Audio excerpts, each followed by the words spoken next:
سلام، چطوری؟ من از اینا گرفتم، میخوام تستش کنیم. 120 تومن گرفتم. اینطوری که معلومه قیمتش یکم برای من زیاده. برای من، شاید برای شما زیاد نباشه. باز نمیشه. باز کنم.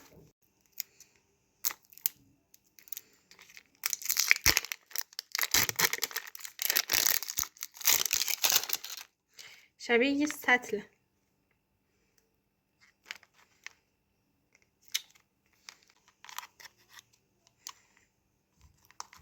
پاستیلاشه خیلی سفته.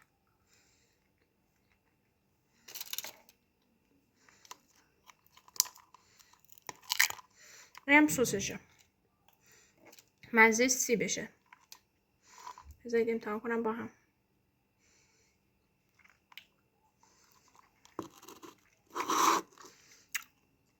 این کم ترشی خیلی خوشمزه‌ای داره. و به نظر من ارزش خرید نداره. یکم قیمتشون گرونه و یعنی خوشمزه است.